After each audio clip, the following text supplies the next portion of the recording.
Speaker साहब, मेरा कोई किसी से लड़ाई नहीं है।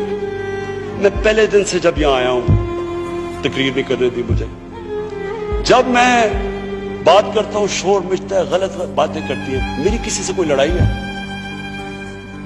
इन सबको जो भी ये समझता है कि ये मैं किसी से लड़ाई की वजह से या कोई मैं अपने दुश्मनियां किसी से हैं, मेरी कोई किसी से दुश्मनी नहीं।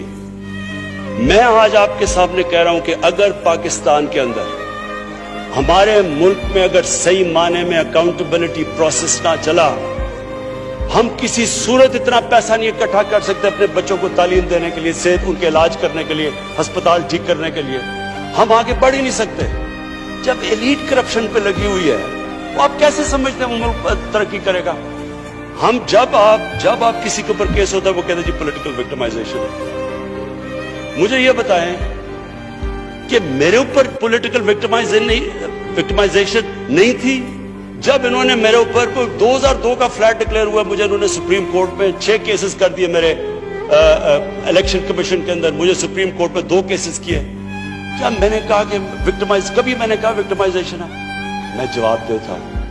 मैं जब वो फ्लैट लिया था, मैं सारी दुनिया जानती है मैं इंटरनेशनल क्रिकेटर था, मैं तो जवाब दे ही नहीं था, मेरे पास तो कोई पब्लिक ऑफिस नहीं था। उसके बावजूद 10 महीने में स्पीकर साहब, जो मेरे से सुप्रीम कोर्ट ने जवाब मांगे मैंने दिए।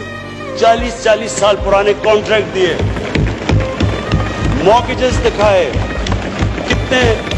किधर से पैसा आया, मॉर्गेज पे कितना गया, कब वो मॉर्गेज दिया, फ्लैट कब बिका, बीवी से जो पैसे लिए हुए थे यहां जमीन लेने के लिए। आपको पता है सुप्रीम कोर्ट ने मेरे से पूछा कि जनाब आप बताएं, साबित करें कि आपने बीवी को पैसे वापस किए थे।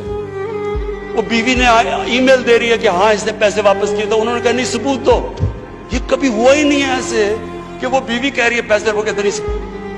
बैंक स्टेटमेंट्स निकाल के दी 15 साल पुरानी, जो मेरा ट्रांजैक्शन बीवी के साथ था, मनी ट्रेल दी, सारा जो पैसा वहां से हलाल की कमाई का बाहर से पाकिस्तान लेके आया, उसकी मनी ट्रेल दी। स्पीकर साहब, कोई मैंने कमाल नहीं किया। ये हर उस मुल्क में जिसमें जेन्युइन डेमोक्रेसी है, वहां एक लीडर को जवाब देना पड़ता है, क्योंकि वो अमानतदार होता है, वो पब्लिक के पैसे का अमानतदार होता है। ये कोई विक्टिमाइजेशन नहीं है। और ये जो नैब है, ये हमने तो नहीं नैब बनाई, एक आदमी हमने भर्ती नहीं करवाया, नैब तो पुरानी है, 90% केसेस भी पुराने हैं, लेकिन गालियां हर रोज मुझे पड़ती हैं कि जी आप देखें इमरान खान ने ये कर दिया, वो कर दिया। देखिए स्पीकर साहब, मैं चाहता हूं कि हमारी पार्लियामेंट चले, मैं चाहता हूं कि डिबेट हो सही, क्योंकि डिबेट के बगैर आइडियाज तराशे नहीं जाते। डिबेट सबसे इंपॉर्टेंट चीज डेमोक्रेसी की अकाउंटेबिलिटी और मेरिट के बाद तीसरी चीज है, वो डिबेट होती है। यहां डिबेट ही नहीं हो सकती। जब बात करो वो शुरू हो जाते हैं कि जी वो नैब न्याजी नेक्सस या कभी कुछ शुरू हो जाता है। यानी इस तरह तो देखे ना स्पीकर साहब, मैंने तो नहीं नैब बनाई। पॉइंट ये है कि क्या फंडामेंटल प्रिंसिपल ये है, क्या हमारे जो इक़्तिदार में लोग रहते हैं वो जवाब देना चाहते हैं अपनी वेल्थ का, या नहीं देना चाहते? और अगर वो नहीं देना चाहते तो बाकी क्यों देंगे? आप जो कल्चर होता है वो ऊपर से सेट होता है। वो कहते हैं fish rots from the top. जब ऊपर से खराब होता है तो सारा माशरा नीचे तक तबाह हो जाता है। करप्शन का स्पीकर साहब नंबर 1 प्रॉब्लम ये होता है कि मुल्क में जो पैसा ह्यूमन डेवलपमेंट में जाना होता है वो लोगों की जेबों में चला जाता है।